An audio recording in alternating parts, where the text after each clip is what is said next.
Il y a un mythe, il y a un mensonge qu'on nous a toujours dit que c'est l'argent qui fait le bonheur. Mais je connais beaucoup de gens qui ont beaucoup d'argent mais qui sont très malheureux.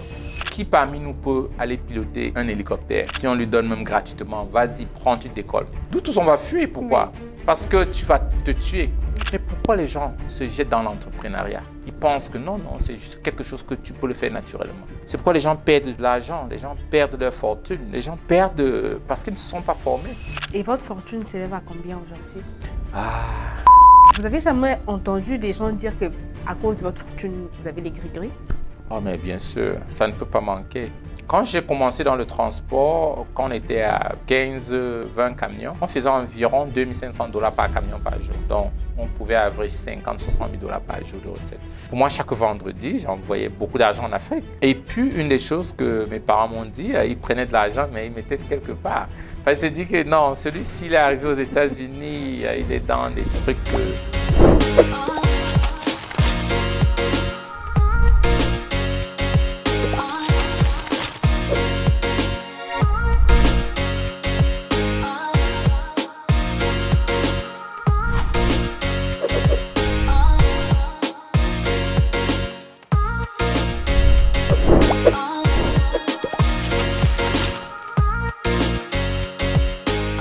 Né d'une famille pauvre, aujourd'hui milliardaire aux États-Unis.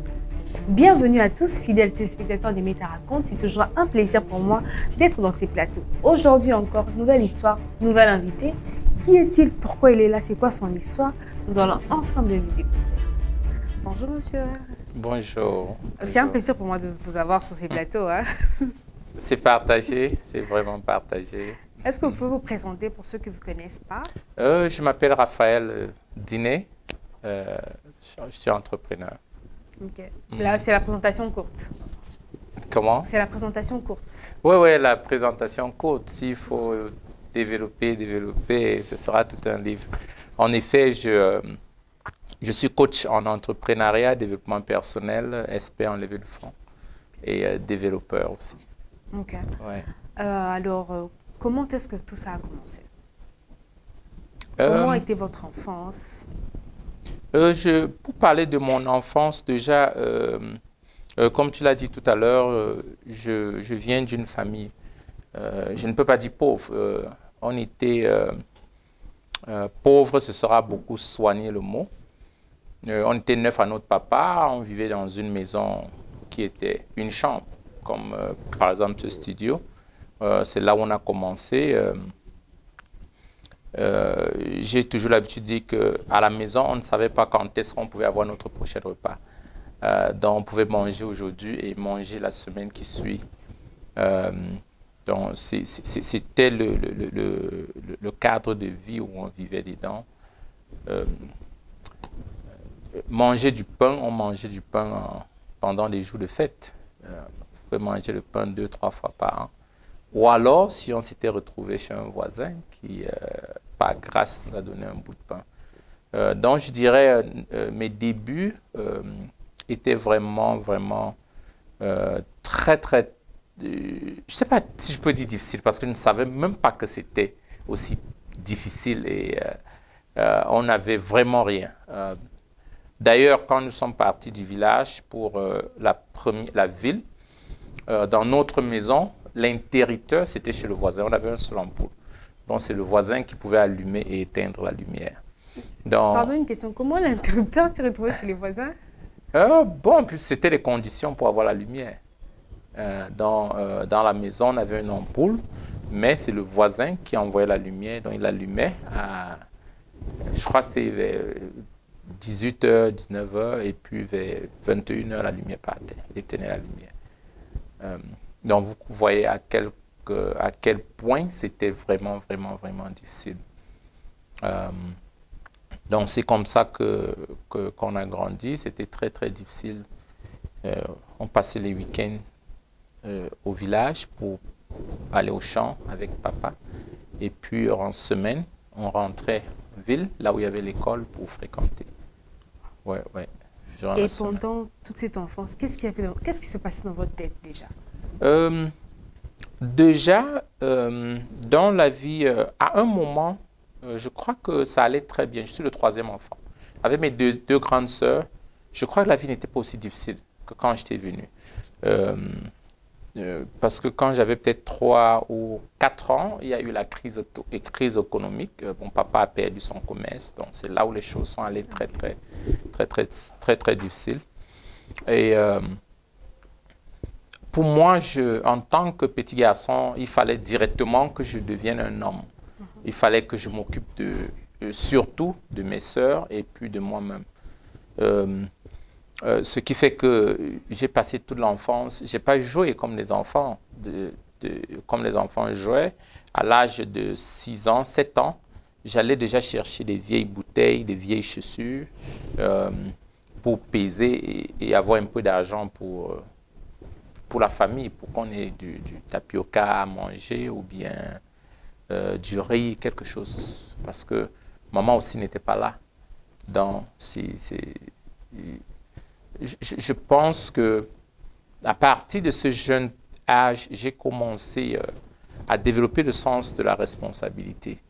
Je ne pouvais pas être dehors la nuit parce que même comme personne ne m'empêchait, moi, je ne voulais pas dépenser. Et puis, comme je dis, on était tout seul. Je me souviens, 18 heures, il fallait qu'on entre. On avait aussi peur des fantômes, tous les trucs que les enfants ont peur de ça. Donc, j'avais déjà ce sentiment de me prendre en charge, puisque personne ne devait venir me sauver. Papa ne pouvait pas. Et j'ai remarqué dès le bas âge que même les besoins, lui ne pouvait pas le faire. Maman ne pouvait pas aussi. D'ailleurs, à un moment, ma maman était malade. Elle est allée chez des guérisseurs traditionnels. Là. Elle a pris des médicaments, mais il fallait qu'elle reste là-bas pendant presque une année pour travailler, pour payer les médicaments. Donc, elle a fait des chants pendant toute une année. Donc, elle ne pouvait pas rentrer parce qu'elle n'avait pas l'argent pour payer ses médicaments, donc elle est restée pendant une année. Et ce sont des choses que, elle nous disait que je ne peux pas rentrer parce que il faut que je travaille pour les médicaments qu'on m'a donnés. Donc, en tant que jeune garçon, toutes ces choses me révoltaient directement. Je m'étais senti je me sentais très faible, mais aussi, de l'autre côté, c'était un défi, c'était comme un défi. J'ai commencé à me dire, non, je n'ai pas droit à l'erreur, parce que je n'avais pas, je sais pas, la grâce que beaucoup d'enfants avaient leurs parents à côté. Mes parents n'étaient pas morts, ils sont toujours vivants, mais je ne pouvais pas aller à l'école parce qu'à un moment, quand je suis arrivé en 6e, au cours moins 2, j'étais exclu de l'école et je ne pouvais pas rester aussi au quartier parce que dans le temps, c'était des petits bandits qui restaient au quartier. Donc chaque matin, je suivais les enfants jusqu'à l'école. Dès qu'ils entraient, je me cachais sous les fleurs et j'attendais le retour. Dès que la cloche sonne, les enfants ouvrent le portail, les enfants sortent. Je me mets aussi dans la foule pour rentrer à la maison. Et puis, je l'ai fait pendant tout un trimestre. Et c'est à un moment que je me suis dit, je pense que je dois faire autre chose. Je dois faire autre chose. Je ne peux pas continuer à vivre de cette façon. J'étais fatigué de m'asseoir vraiment dans cette fleur, me camoufler dans cette petite fleur. À partir de là, j'ai commencé à passer le temps dans une salle de gym, de sport, dans les jeunes qui faisaient la muscule et tout. Donc, ils ont commencé à m'utiliser comme partenaire d'entraînement. Et je nettoyais aussi la salle. Donc, c'était ça mon travail. Et après, j'ai commencé à apprendre le judo. Le judo, je me suis intéressé au judo, puis je suis allé jusqu'à l'équipe nationale. En tant qu'athlète professionnel, nous sommes allés faire les US Open. C'est une compétition américaine au niveau des États-Unis. Donc, c'est là où mon histoire a commencé aux États-Unis. OK. Et puis, vous arrivez aux États-Unis, vous passiez finalement la compétition. Ouais, après la compétition, on a fait la compétition était pour 3 jours. On a compéti pendant 2 jours. Le dernier jour, on a disparu parce que nous tous, même les interprètes ont disparu, puisqu'on ne voulait pas retourner en Afrique. Okay. On ne voulait plus retourner en Afrique. On était une équipe de presque 26 personnes, toute l'équipe nationale du judo. Et puis, on s'est installé aux États-Unis. Et c'est là où tout a commencé.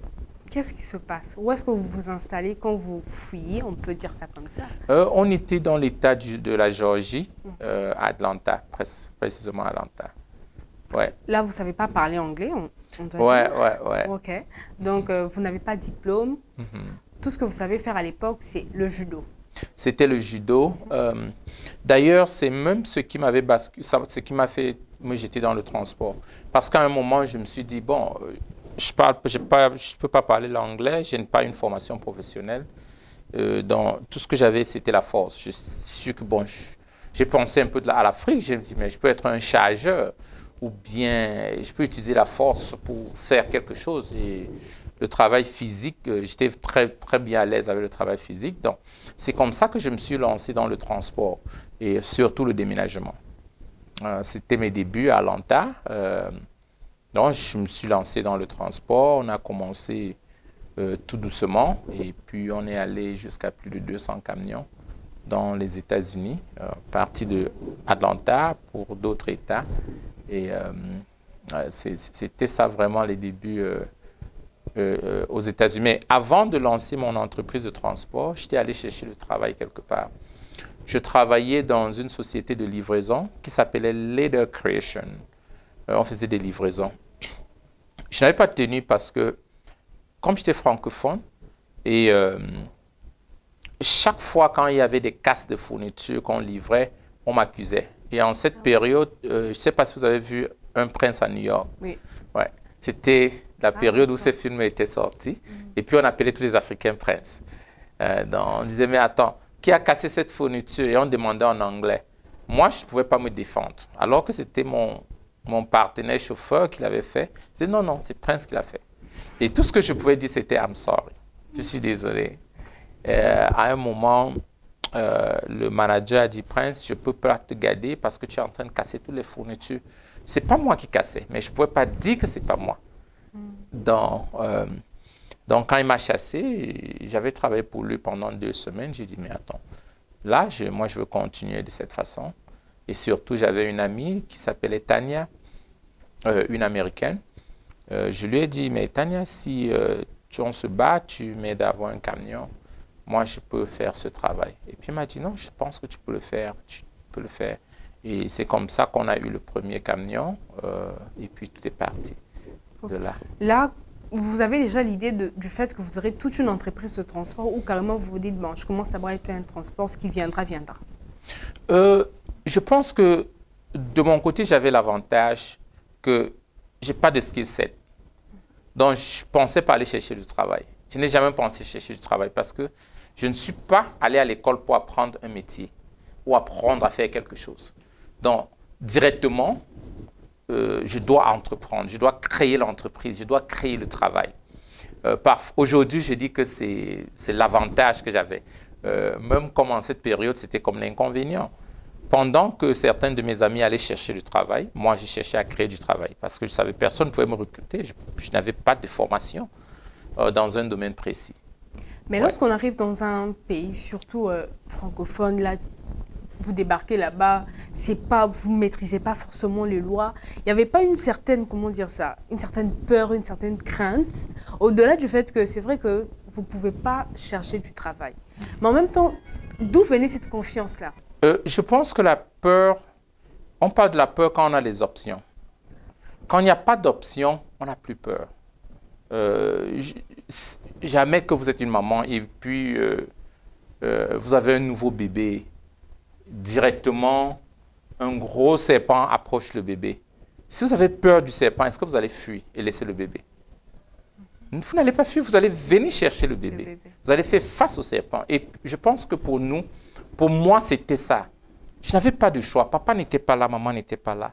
Je n'étais même plus au pays, j'étais à l'Occident. Donc, il fallait que je trouve la solution. Et d'ailleurs, il y a beaucoup de choses que j'avais fait que je ne savais pas. Par exemple, avec ma société de transport, le camion qu'on avait acheté, on n'avait jamais mis l'assurance. On ne savait même pas qu'il fallait l'assurance sur le camion. Donc, il y a tellement de choses que je ne savais pas. C'est après. D'ailleurs, j'ai fait le transport sans licence, sans autorisation de faire le transport, parce que je ne savais pas qu'il fallait une licence. Donc, il y a tellement des erreurs que c'est après qu'on nous donnait des... On nous verbalisait. Je dis, mais attends, tu n'as pas de licence. C'est quoi la licence? Comment est-ce que je dois faire pour avoir la licence? C'était ça, étape à étape. Bon. Et après, on se dit, bon, il fallait qu'on se forme pour savoir comment ça se passe et puis pour bien faire, quoi. OK. Donc, Ouais. c'est quand vous vous êtes formé que l'entreprise a plus grandi. À quelle étape? Quand je suis passé, je crois, à 2-3 camions, j'ai commencé la formation avec la John C. Maxwell. Et puis, c'est là où vraiment j'ai commencé à travailler sur l'entreprise, vraiment. Et puis, l'entreprise a grandi dans beaucoup d'autres États. Comment, j'ai vu la vidéo où vous étiez en train de dire, c'est lorsque John Maxwell vous avez remis le livre. Ouais, En fait, d'abord, comment vous le découvrez? John était venu dans notre église. J'étais dans une église à Swanee, une petite ville dans l'État de la Géorgie. Et comme je l'ai toujours dit, John, il était l'un des enseignants que j'ai vu. Il a ouvert la Bible, il a parlé. Et tout ce qu'il disait, c'est comme s'il s'adressait à moi. Parce que je me souviens ce jour, j'étais à l'église, mais je venais de la boîte de nuit. Mais l'église, je ne venais pas trop parce que je cherchais Dieu ou tout. Parce que c'était là où il y avait les Noirs. Et je vivais dans un quartier des Blancs. Et il fallait que je sorte de ce quartier qui était Swanee pour venir à Lawrenceville. Là où il y avait, je pouvais trouver un peu des Noirs, des Ghanéens, et puis des gens d'autres pays d'Afrique. Donc, et c'est là où je me ressourçais, surtout le dimanche matin. Donc, ce jour-là, à l'église, il a ouvert la Bible, il a lu la Bible, il a commencé à parler. Il a dit, d'où tu viens, ça n'a rien à y voir avec où tu vas. Il a continué, ton passé, ta souffrance. Tu peux partir d'une famille très pauvre. Ça ne veut pas dire que tu ne peux pas émerger dans la vie. Ton éducation n'a rien à y voir avec ta future vie. Et tout ça, c'était moi. Je dis, mais attends, comment? Et c'est comme si une flamme s'était levée en moi. J'ai dit, mais attends, tiens, je n'ai pas de diplôme, je ne suis pas allé à l'école, donc je peux réussir dans la vie. Donc, tout cela, durant le service, c'est comme si la parole m'avait seulement enveloppé. Et à la fin, en tant que judoka, je suis allé vers lui, je lui ai dit, mais maître, est-ce que vous pouvez m'enseigner? Vous savez, en art martial, si vous voulez apprendre une technique, il faut trouver un maître qui maîtrise. Il m'a donné un livre, Les 15 lois de la croissance. Il a dit, va lire ce livre. Et puis, va lire ce livre. J'ai lu le livre, je crois, en quelques jours. J'ai cherché son adresse, je suis allé dans son église. Et, il n'était pas très loin de nous aussi. Et puis, c'est comme ça que l'histoire a commencé. J'ai commencé la formation avec lui. Il est devenu mon mentor. Et c'est comme ça que plus je grandissais, plus je me transformais. Mes entreprises grandissaient aussi. Et aujourd'hui, c'est devenu l'histoire de beaucoup de gens. OK. Et comment ça se passe lorsque vous finissez la formation? Vous avez maintenant atteint combien de camions? Comment ça se passe à l'interne? Bon, je n'ai jamais fini la formation parce que je me forme toujours. Oui. En développement personnel, en entrepreneuriat, on n'arrête pas de se former parce que la croissance, ce n'est pas naturel. On peut prendre de l'âge, mais ce que vous n'apprenez pas, vous ne pourrez pas l'internaliser. Et comme John a l'habitude de dire, nous sommes le fruit de notre passé. Si je veux un futur meilleur, je dois me transformer maintenant pour que demain soit le fruit de ce que je suis devenu. Donc, directement, la transformation a commencé, l'entreprise a grandi, le champ des employés a aussi grandi. On avait vraiment beaucoup de chauffeurs et nos services clients dans tous les États. On est allé à plus de 200 camions. Et puis, j'ai aussi commencé à diversifier dans d'autres domaines, la restauration, ce que nous appelons communément les fast-food. L'immobilier aussi, on a commencé à acheter et vendre des maisons, des terrains, ce qu'on fait aujourd'hui depuis presque 18 ans maintenant. Et bon, d'autres entreprises en Afrique, il y a eu la création de Ali Global, qui est une organisation aujourd'hui, nous sommes dans presque 32 pays aujourd'hui pour capaciter d'autres gens aussi et surtout aider les gens à opérer de leur plein potentiel. Je pense que cette croissance, elle est continuelle. Moi, je vois le développement personnel et la croissance comme la nourriture. Si tu développes ton physique et tu ne développes pas tes capacités d'impacter, d'apporter plus de valeur dans le monde, tu seras réduit parce que l'infraction monte chaque jour. Le prix du pain augmente. Donc, la capacité de délivrer des valeurs dans le monde, l'être humain doit plus se capaciter. J'ai aimé d'ailleurs ce que tu as dit, qu'à un moment, quand tu as commencé à te former, tu as pris goût dans ce que tu fais parce que je pense que résoudre le problème de demain, le problème que nous aurons demain, on doit se former. On ne peut pas utiliser les solutions d'aujourd'hui pour faire face aux problèmes de demain. Et ceux qui sont en train de vraiment avancer dans la vie doivent anticiper les problèmes. Et comme le client est mutant, les gens sont mutants, dans tous les domaines de la vie, on doit réinventer, réactiver. Comme le cellulaire le fait chaque matin. Tu allumes le téléphone, il y a l'update d'abord pour faire face aux difficultés de maintenant. Et c'est le mécanisme que j'utilise. Je suis dans la formation, je me fais former d'une façon continue pour être relevant pour les problèmes du futur. Ok, très beau témoignage. Mais là, on a parlé trop des bonnes choses. Vous n'avez jamais eu des difficultés après ça? Directement, un camion, 20 camions, il n'y a jamais eu des moments où vous avez fait des faux investissements, vous avez perdu de l'argent, un employé vous a volé, parce qu'on entend beaucoup de choses chez les entrepreneurs. Les difficultés, toutes les bonnes histoires que j'ai données, il y a toujours 80 difficultés pour avoir un bon résultat. Ah non, mais on a eu tellement de problèmes. Quand j'ai commencé, j'avais des chauffeurs qui disparaissaient avec les recettes. Je me souviens un jour, un des chauffeurs est allé faire un travail, il est rentré, il a garé le camion, il a sauté dans sa voiture.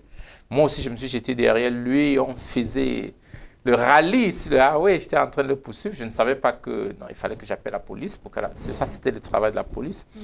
On a eu beaucoup de difficultés, des cambriolages, des agressions, des pertes, des mauvais investissements parfois, les achats des mauvais équipements. Donc, il y a toujours eu beaucoup de difficultés. La concurrence sur le marché, parce que quand vous venez en tant qu'Africain, vous vous imposez dans un marché, vous avez des autochtons, comme on dit, même comme tout le monde devient américain, mais il y a les banquiers qui ne sont pas très d'accord avec vous parce que vous êtes en train de dominer le marché. Mais j'ai toujours vu les challenges comme le chemin. Moi, je pense que c'est l'obstacle qui est le chemin. Si vous voulez ce qui est facile, vous n'allez jamais émerger. Nous avons vu quelques années, quand il y avait des Covid, si celui qui a trouvé les médicaments est devenu fortuné. Donc, moi, en tant que guerrier ou soldat ou athlète, je pense que c'est dans l'obstacle qu'on grandit. Si vous voulez avoir les muscles, quand vous portez le fer ou bien quelque chose de lourd, pendant que vous portez, vous ne pouvez pas développer les muscles. C'est quand vous vous fatiguez, vous ne pouvez plus lever. C'est les derniers 2-3 coups là qui vous donnera le volume sur les muscles. Donc, le challenge pour moi, c'est une opportunité. Quand il y a un challenge, je me dis, mais attends, ça c'est une opportunité. Et directement, le challenge me rassure que je suis sur le bon chemin, et surtout si je suis en train de résoudre un problème. Et c'est quoi les plus grands montants que vous avez perdus? On a fait beaucoup de pertes. Bon, quand je parle de pertes, ça peut être investissement qu'on n'a pas eu de retour. On a eu des investissements de plus de 3 millions de dollars dans des différents trucs où on n'a pas eu de retour. J'ai des sociétés que j'ai créées, j'ai mis beaucoup d'argent, jusqu'à 5 millions de dollars, et puis ça n'a pas décollé. Donc, vous voyez, ça devient, quand vous payez pour un projet, et puis vous ne matérialisez pas le projet, c'est une perte. Ouais. Et comment ça se passe mentalement? Parce que c'est vrai que vous parlez de challenge, mais à un certain moment, ça, mentalement, c'est toujours OK ou bien il y a des moments où vous pleurez, où vous vous dites, ben, Je suis un homme de foi, je suis chrétien et je crois vraiment en Dieu. Déjà, je me reconforte beaucoup dans la parole de Dieu. J'ai des exemples devant moi, des hommes de Dieu qui ont perdu même tout et puis ils ont tout eu encore. Au moment où j'ai le mental qui reste et je crois que le futur est toujours mieux que le passé. Et mon passé, je vois comme le rétroviseur de la voiture. Vous voyez, sur une voiture, la barre-brise, elle est grande, mais les rétroviseurs sont très petits. Donc, je ne peux pas changer. Je mets les barres-brises en rétroviseur, dans, comme comme la barre-brise. La vision que j'ai aujourd'hui, nous voulons capaciter et accompagner 2 milliards de personnes à atteindre leurs objectifs, surtout à fonctionner à partir de leur plein potentiel. Ça, c'est ce qui est devant moi. Vous voyez, si je perds quelque chose d'aussi petit, ça ne doit pas m'affecter moralement. Et puis, je me dis aussi que chaque challenge développe l'endurance pour l'être humain, pour faire face au futur. C'est pourquoi une femme qui a son premier enfant a tellement peur, mais celles qui font les 3e, 4e enfants, là, elles veulent sortir pour aller travailler parce que c'est devenu normal. Je pense en entrepreneuriat, quand vous vous habituez, ça devient l'une de vos natures. Et puis c'est tout à fait normal maintenant. Il n'y a plus trop de surprises par rapport à ça. OK. Vous avez dit que vous êtes chrétien, vous priez, vous croyez en Dieu. J'imagine, parce que je crois que vous avez jamais entendu des gens dire que à cause de votre fortune, vous avez les gris-gris? Je n'ai pas compris. Vous avez dit que vous priez. Ouais. Il y a déjà eu des gens qui vous ont qualifié des personnes qui sont passées de l'autre côté à cause de tout ce que vous avez aujourd'hui? Oh, mais bien sûr, ça ne peut pas manquer. D'ailleurs, quand je suis arrivé aux États-Unis, avec ma famille même, j'envoyais beaucoup d'argent à mes parents parce que très rapidement, puisque je suis allé aux États-Unis à l'âge de 17 ans, okay. Quand j'ai commencé dans le transport, quand on était à 15-20 camions, on faisait environ 2500 $ par camion par jour. Donc, on pouvait avoir 50-60 000 $ par jour de recettes. Pour moi, chaque vendredi, j'envoyais beaucoup d'argent en Afrique. Et puis, une des choses que mes parents m'ont dit, ils prenaient de l'argent, mais ils mettaient quelque part. Parce qu'ils se dit que non, celui-ci, il est arrivé aux États-Unis, il est dans des trucs magiques. Il est passé d'abord combien de temps avant que vous puissiez avoir... 2 ans. Seulement? Oui, 2 ans. Ouais, c'était allé très vite. Ah ouais, je comprends. 2 ans. Donc, eux, ils ne croyaient pas, ils s'étaient dit, mais attends, comment ils sortent d'où avec de l'argent, ce genre d'argent? Et donc, directement, eux, ils prennent l'argent et mettaient de côté. C'est quand ils sont venus aux États-Unis, ils ont vu ce que je faisais. C'est là où ils sont allés prendre cet argent et commencer à utiliser. Donc, je me suis dit, mais attends, comment est-ce que lui, il n'est pas un docteur, il n'est pas un avocat, comment il peut avoir autant d'argent? C'était d'abord à partir de ma famille. Vous savez, beaucoup de gens ne croient pas en eux. Beaucoup de gens ne croient pas au potentiel qu'ils ont vraiment. Et surtout quand ils appliquent ce potentiel dans un marché qui a un retour très, très, très important. Ils sont souvent surpris du retour. Oui. C'est à partir de mes revenus au départ, beaucoup, c'était trop ça. Bon, les gens, j'entendais beaucoup de choses et ce que les gens disaient, oh, mais non, lui là, il y a quelque chose, la magie américaine. Non, mais moi, je dis aux gens, je crois à un seul Dieu, je suis chrétien. Et d'ailleurs, je suis missionnaire aux États-Unis aussi. Donc, ouais. Et l'un des livres, parce que les gens me posent aussi cette question, c'est que tu puisses ton secret où? Beaucoup dans la Bible. Okay. Ouais, beaucoup dans la Bible. Je pratique les principes bibliques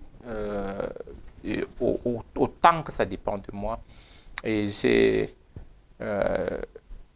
mon succès ne m'effraie pas. Ça ne m'empêche pas d'aller m'asseoir à la Chine populaire dans un bon petit restaurant. Là-bas, je mange foufou. je reste de même et ça ne change rien sur moi. Ce qui est beaucoup plus important pour moi, c'est ce que je suis pour les autres et non ce que je suis pour moi. Parce que je me suis dit, un bon manguier, la beauté d'un manguier se voit dans ses fruits. D'ailleurs, c'est pourquoi je me suis engagé, j'ai pris cette mission de capaciter 2 milliards de personnes, accompagner les entrepreneurs, accompagner des gens à découvrir leur plein potentiel et surtout vivre dans l'épanouissement total. Parce qu'il y a un mythe, il y a un mensonge qu'on nous a toujours dit que c'est l'argent qui fait le bonheur. Mais je connais beaucoup de gens qui ont beaucoup d'argent mais qui sont très malheureux. Ouais. La façon dont vous gagnez votre argent, c'est très important. Et surtout si c'est dans le service. Si vous êtes là pour aider les autres, parce que nous sommes un cadeau pour l'humanité. Nous sommes un cadeau pour notre environnement et non l'inverse. Quand vous commencez à consommer, imaginez un manguier qui consomme ses propres fruits. Ouais. Et l'épanouissement, c'est dans l'inverse. Quand nous servons vraiment, que vous soyez politicien, homme d'affaires ou bien travailleur dans une société, quand vous faites vraiment votre travail, vous êtes épanoui. Et le fruit de ça, parfois, qui peut être l'argent, vous l'aurez tellement en abondance. Okay. La prochaine question ne vient pas de moi, elle vient des commentaires que j'ai vus dans la vidéo que Tonton D avait fait pour vous. Lorsqu'il raconte, je ne sais pas si vous avez vu la vidéo, qu'il racontait votre histoire, Tonton D. Non? Oui, mais je n'ai pas lu les commentaires. Ah, en fait, moi, il disait, votre premier camion vient de votre petite amie. Ouais. Vous êtes toujours ensemble? Ça, c'est pas ma question. Hein? Non, on n'est pas ensemble, mais on est restés des très, très, très bons amis. À un moment, on s'était séparés à cause du travail, parce qu'elle était affectée en Afrique en ce moment. Et en tant que cadre elle travaille avec le gouvernement américain, elle travaille avec le gouvernement même jusqu'à maintenant, pour qu'elle vienne travailler en Afrique et surtout en RDC. Elle était affectée en RDC. Il fallait qu'elle vienne avec sa famille, son époux que j'étais, ou alors elle devrait être seule pour voyager seule et avoir ce contrat.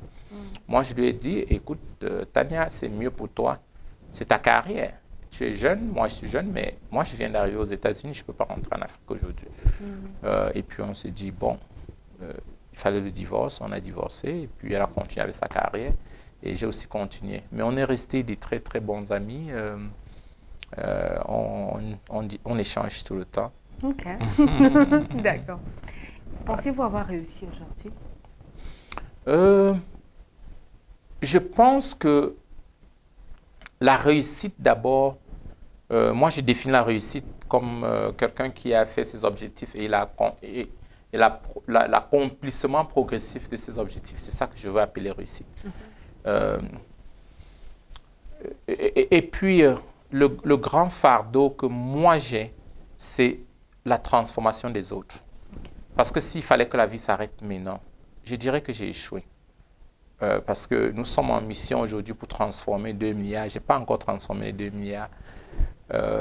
Après moi, je pense beaucoup d'après moi. Quelle sera la suite? Qu'est-ce que j'aurais laissé? S'il faut donner un compte rendu de ma vie, ce ne sera pas mes maisons ou bien mon compte bancaire. Si Dieu m'a créé et m'a envoyé sur la terre aujourd'hui, qu'est-ce que j'ai fait pour les autres et non pour moi? Donc, je pense que j'ai encore beaucoup à faire et j'ai beaucoup à faire parce qu'il y a beaucoup de problèmes à résoudre sur la terre. La gloire vient avec la responsabilité. Et si j'ai pu, c'est pas amasser la fortune que j'ai, je pense que c'est aussi pour servir l'humanité. Si j'ai les expériences que j'ai reçues, ça doit être pour encourager les autres. Il y a beaucoup dehors là aujourd'hui qui sont en train de vouloir abandonner. Et moi, je les dirais que non, il ne faut pas abandonner. Je n'ai pas encore vu quelqu'un qui était dans ma position. Beaucoup de gens sont très avancés. Et au moment où tu t'arrêtes, tu te dis, je n'attends plus personne.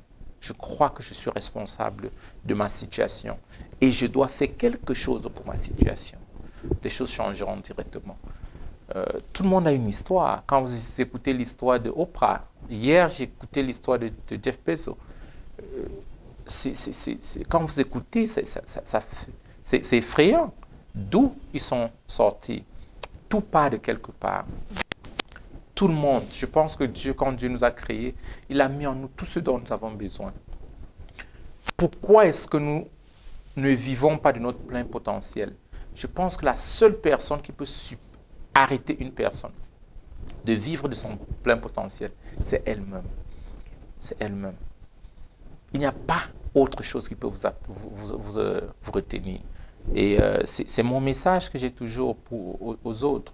À un moment, on doit s'arrêter et dire, OK, on laisse tomber le passé, on recommence une nouvelle vie. Et on poursuit la vie selon ce qu'on voit, et selon ce qu'on veut avoir, et surtout selon ce qu'on veut apporter. J'ai toujours dit, si vous faites la dépression, c'est parce que vous vous focalisez sur vous-même.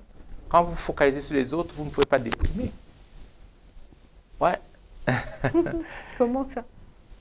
Mais pour que quelqu'un entre dans la dépression, il faudrait que la personne commence à se focaliser sur elle-même. Je n'ai pas ceci, je n'ai pas ceci, on m'a fait ceci, on ne m'a pas fait ceci. Tu vois, c'est je. Maintenant, quand tu tournes, tu dis, ah, qu'est-ce que je peux faire pour les enfants aujourd'hui? Qu'est-ce que je peux faire pour mon quartier? Qu'est-ce que je peux faire au travail de plus? Qu'est-ce que je peux faire? Directement, vous émergez en énergie. Une boost d'énergie vient. Mais quand vous tournez vers vous, vous allez déprimer. À un moment, on va se dire, OK, on est né, on est dans ce monde. Qu'est-ce qu'on peut ajouter au monde? Okay. Et votre fortune s'élève à combien aujourd'hui? Ah. Si vous êtes à l'aise avec les chiffres, bien sûr. Non, sinon... je n'ai pas de chiffres exacts. OK, d'accord. Et vous avez des regrets aujourd'hui par rapport à votre histoire, à votre parcours? Aujourd'hui, avant, j'avais des regrets pour ce que je n'avais pas fait. Mais aujourd'hui, je rentre dans ce que je n'avais pas fait, j'apprends. Je dis, OK, qu'est-ce que je peux faire de mieux? Là où on focalise l'énergie, ça devient notre réalité. Si une information ou une pensée ne peut pas me booster pour aller vite, pourquoi je vais entêter ce genre de pensée? C'est un peu, par exemple, si quelqu'un m'insulte, est-ce que je serais content? Non. Pourquoi moi je veux m'insulter? Parfois, nous nous abusons sans le savoir. C'est comme des gens qui ne se pardonnent pas. Une femme qui a fait un avortement ou qui avait été violée ou qui a fait une chose qui n'était pas bien. Elle passe le temps à se culpabiliser même après 20 ans. Mais si quelqu'un d'autre venait vous accuser tout le temps, est-ce que vous serez content? Donc, à un moment, on doit apprendre à se libérer du passé. Accepter que oui, quand on était bébé, on est tombé. Mais maintenant, on n'est plus bébé. On a appris comment marcher. Mais rester debout et non plus rentrer pleurer parce qu'on était tombé quand on était petit. Donc, je m'arrange à n'ai pas fait de regrets. Quand je fais une erreur, je rentre demander pardon. Et j'accepte vraiment, je crois que j'ai été pardonné et j'avance. Et je me focalise surtout sur ce que je veux et non ce que je ne veux pas. OK. Et vos plus beaux souvenirs jusqu'ici? Ah, les plus beaux souvenirs, je pense que l'un des plus beaux souvenirs, c'était la rencontre de mon épouse. Je me souviens encore, peut-être j'ai fait plus d'une semaine sans dormir. On pouvait parler au téléphone de 20h jusqu'à 7h. Et je n'avais pas sommeil, je pouvais aller travailler et rentrer. La même chose.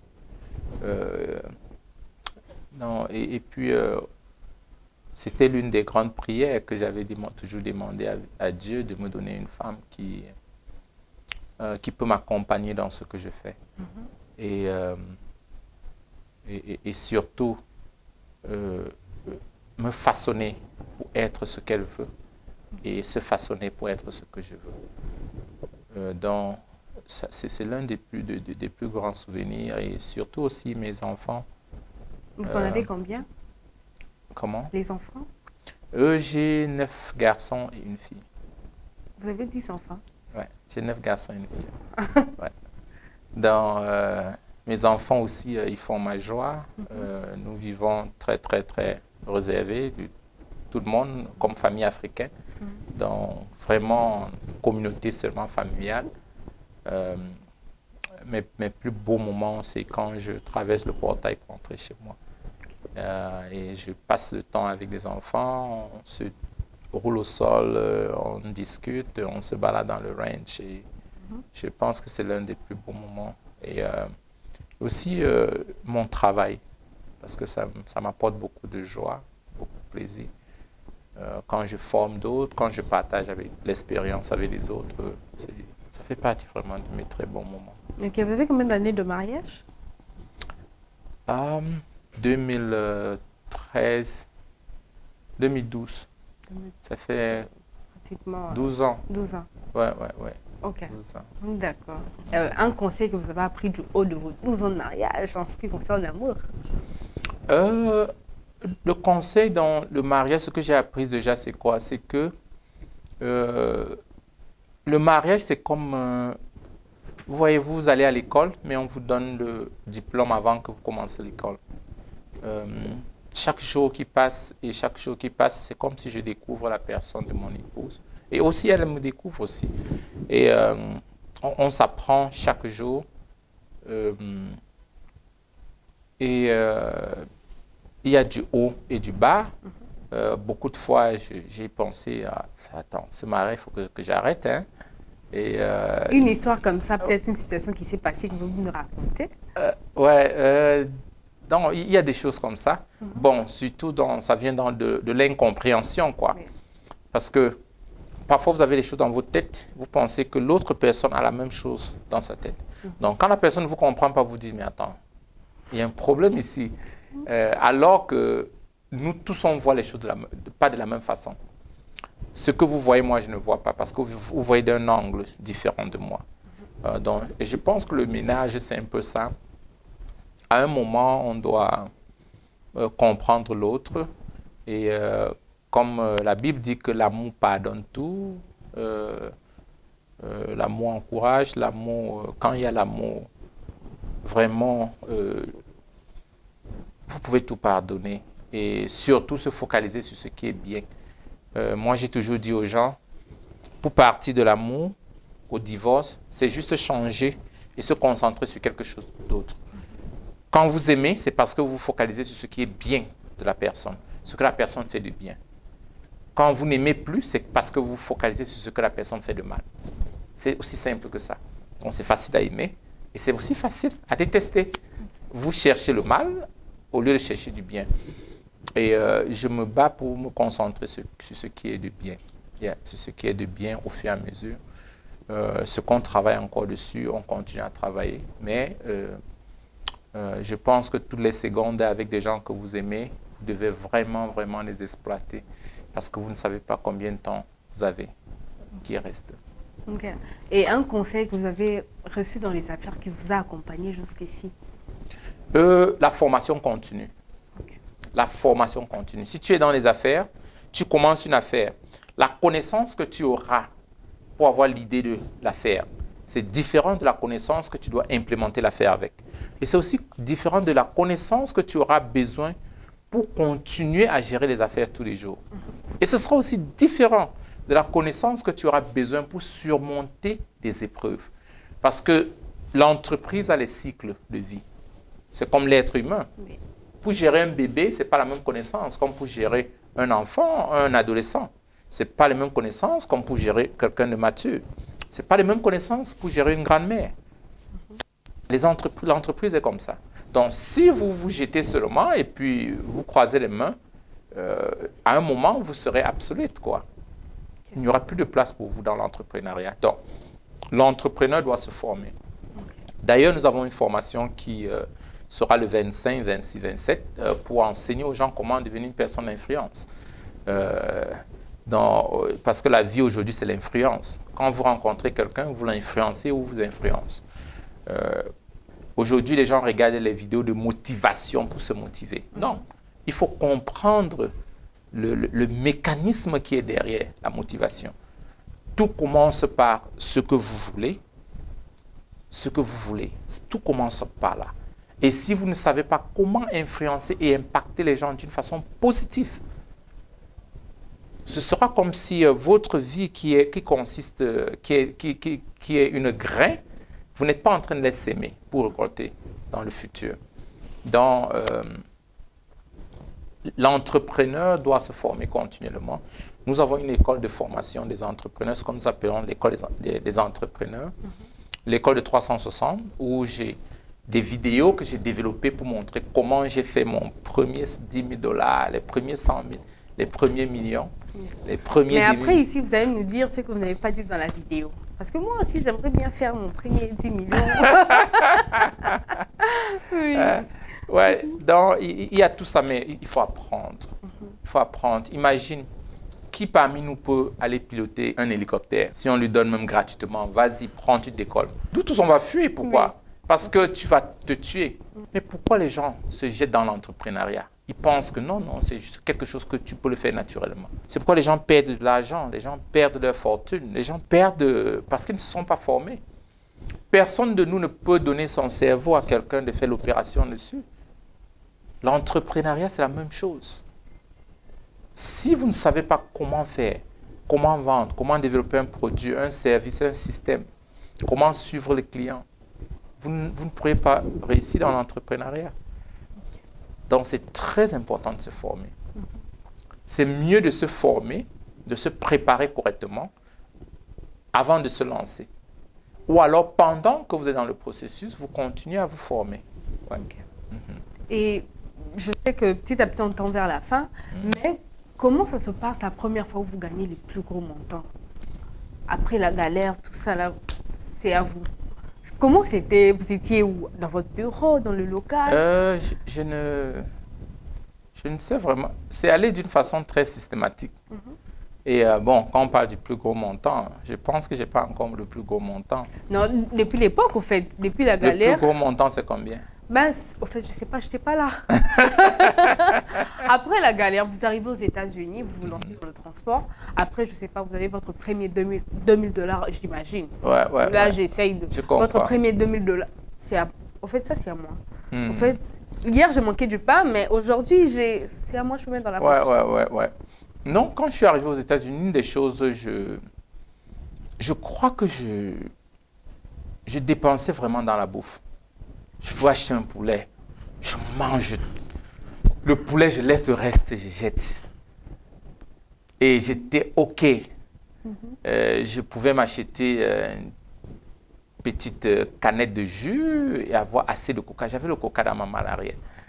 Okay. Donc, le fait d'avoir accès au moins au minimum, je pouvais manger tout ce que je voulais. Je suis allé acheter des gâteaux, des biscuits de fourré, tous les trucs que je voyais seulement d'autres manger. C'était d'abord ça. Et bon, après, j'ai commencé à m'acheter des vêtements que je voulais. Je pouvais acheter tous les griffes. Après, c'était plus trop intéressant. Okay. Ouais, c'était un peu ça les débuts. Et puis, bon, les voitures, et après les maisons, des différentes maisons dans des différents pays et des domaines. Okay. Après ça, il y a toujours quelque chose. Maintenant, mon truc, c'est des jets. Ah, ouais. OK. Non, il y a toujours quelque chose que l'homme voit devant et puis qui va avoir plus et plus. Ouais. OK. Vous êtes ici à Kinshasa, en RDC. On organise un événement le mois prochain, Réussir en RDC, mythe ou réalité. D'abord, c'est quoi votre avis sur la question? Réussir en RDC, c'est un mythe ou c'est une réalité? Je pense qu'il faudrait se focaliser sur comment résoudre le problème en RDC. La réussite est un fruit des solutions proposées. Okay. Avant d'entrer ici, j'ai vu les bouteilles qui étaient versées sur la route. Quelqu'un a dû nettoyer les bouteilles d'eau. On a, je ne sais pas si c'est 25 millions ou 30 millions de la population mobilisée. Ils ont soif, ils ont faim, il y a la saleté dans la ville, il y a le problème d'emploi, qu'il faut créer des emplois, il y a la proximité de la restauration, les gens veulent manger à un certain temps, il faut que les nourritures soient là. Il y a tellement de problèmes. Je pense que la thématique est très, très, très bien. Les jeunes doivent continuer à se mobiliser pour penser solutions. Parce que quand on pense solution, nous sommes en train de parler de l'entrepreneuriat. Je pense que c'est quelque chose de magnifique. Et je crois que beaucoup qui seront là, ils vont vraiment rentrer avec des possibilités pratiques pour implémenter. Et j'ai toujours dit que chaque être humain est un entrepreneur. Parce que tu résous tes propres problèmes, tu peux aussi prendre le même mécanisme pour résoudre le problème des autres. Et quand tu résous les problèmes des gens, ils te donnent leur fortune. Donc, moi, je suis tellement galvanisé par rapport à cet événement. Je crois que le coach sera là le 18, donc venez nombreux. OK. Ouais. Okay. Donc là, on est pratiquement à la fin. Mais avant de donner votre mot de la fin, vous êtes venu aussi pour un projet ici particulièrement. Vous pouvez nous parler du projet que vous avez ici? On a quelques projets, surtout le projet de logement qui, au niveau de Nsele, qu'on est en train de travailler pour lutter contre ce problème de loyer trop élevé. On aimerait que même le fonctionnaire normal, le citoyen normal puisse avoir une résidence. Notre plan, c'est d'amener les prix à moins de 100 000 $ et surtout donner la possibilité aux gens de payer pendant au moins 15 ans. Donc, au lieu d'aller louer les maisons, avoir accès à une maison, que votre montant de loyer sera pour payer les traites de cette maison. Au moins, après un moment, vous serez propriétaire. Comme ce que nous sommes en train de faire aux États-Unis aujourd'hui avec les terrains et les maisons. Et puis, c'est ce que nous sommes en train de faire ici, le même programme pour les États-Unis. Donc, pour ceux qui veulent acheter des maisons aux États-Unis et aussi des terrains, ils pourront passer par notre entreprise pour surtout bénéficier du financement. Ceux qui veulent surtout des maisons, il y a beaucoup qu'on les amène pour qu'ils voient des maisons. S'ils sont intéressés, ils pourront acheter. Mais on a tout un grand portfolio de maisons. OK. Bon, on est à la fin. Merci beaucoup d'avoir répondu à notre invitation. C'était un très bon moment. En attendant, les 18 octobre, vous serez là aussi avec nous. Ouais. Mais un dernier conseil aux téléspectateurs qui nous suivent. Vous avez raconté votre histoire. Moi, personnellement, ça m'a beaucoup touchée. À toutes ces personnes qui ne croient pas que c'est possible d'évoluer, de réussir dans la vie, alors que vous partez de rien. Parce que, pour dire vrai, ici, moi, je suis guinoise, née et grandie ici. On a ces petits trucs dans la tête, c'est que c'est la politique. Quand tu n'as pas un frère qui est là-bas, un frère qui peut t'épauler, c'est très difficile de s'en sortir. Il y a même des gens qui disent tu lances ton business comme ça. Il y a tellement de choses qui poussent à se décourager. Quel est le message que vous pouvez leur lancer? Je dirais à ceux qui nous écoutent déjà que, vous savez, quand nous expliquons notre parcours, nous montrons le bon côté. Quand vous allez dans un restaurant, vous mangez un plat, c'est très bon. Vous voyez le bon côté. Il y a eu peut-être, si c'était la chef, il y a eu la chef, on l'a nourrie, on l'a tuée, on l'a brûlée, on a cuisiné, on a tout fait, c'est arrivé sur la table. Parfois, c'est ce que les gens voient. Il n'y a jamais de bonne histoire sans cicatrice. C'est impossible. Les gens traversent toujours des difficultés avant de s'en sortir. C'est garanti dans la vie. Si tu veux réussir, tu dois savoir que tu dois endurer des difficultés. C'est un peu comme l'accouchement. Est-ce qu'il y a l'accouchement sans douleur? Vous tombez enceinte difficilement déjà. Vous aurez la nausée, vous allez vomir. Après les douleurs, vous n'allez pas vous coucher sur votre ventre pendant un temps. Bon, je l'explique bien parce que je vois ma femme traverser tout ceci. Et après, vous avez les hormones qui changent. Et puis, après, il y a la douleur d'accouchement. Après, il faut gérer le bébé pendant 2 ans, 3 ans. C'est aussi ça la vie. La vie n'est pas quelque chose où vous jetez et puis de grâce, tout se met juste en ordre. Parfois, on doit travailler dur pour ce qu'on veut dans la vie. Et surtout, ne pas se décourager. D'ailleurs, on n'échoue pas dans la vie. Moi, j'ai toujours dit qu'on n'échoue pas. C'est que quand tu as un objectif, tu n'arrives pas à atteindre l'objectif. Ça ne veut pas dire que tu as échoué. Tu t'es rapproché du target. Tu t'es rapproché de l'objectif. Et tu as pris quelque chose qui ne peut peut-être pas marcher. Donc, naturellement, tu as plus d'avantages que celui qui n'a pas essayé. Et puis, la réussite, c'est dans l'action. Ce n'est pas dans les pensées. Ce que tu penses, agis. C'est là où tu auras le fruit. Parfois, les gens ont des meilleures idées. Des idées qui vaut 1 million, 1 milliard. Mais ils ne veulent pas agir. Parce qu'ils ont peur d'échouer. Il n'y a pas d'échec dans la vie. Ceux qui vont peut-être échouer, c'est ceux qui ont refusé d'essayer. Ça, c'est mon conseil. Ok, merci beaucoup. Alors, vous pouvez faire des dédicaces, hein? Déjà, je veux dédicacer cet enregistrement à mon épouse, Juvénal, qui m'écoute depuis la maison à Dallas. Merci. C'est tout? Ouais, ouais. Ok, merci beaucoup, coach. Alors, nous sommes pratiquement à la fin. C'était vraiment un plaisir de discuter avec vous. Votre histoire, je sais que ça va édifier plus de jeunes personnes. Alors, merci à vous de nous avoir suivis. C'était un plaisir pour moi. N'hésitez pas de dire en commentaire ce que vous pensez de l'histoire et du parcours du coach. On se retrouve dimanche prochain pour une nouvelle émission avec un nouvel invité. Bye bye.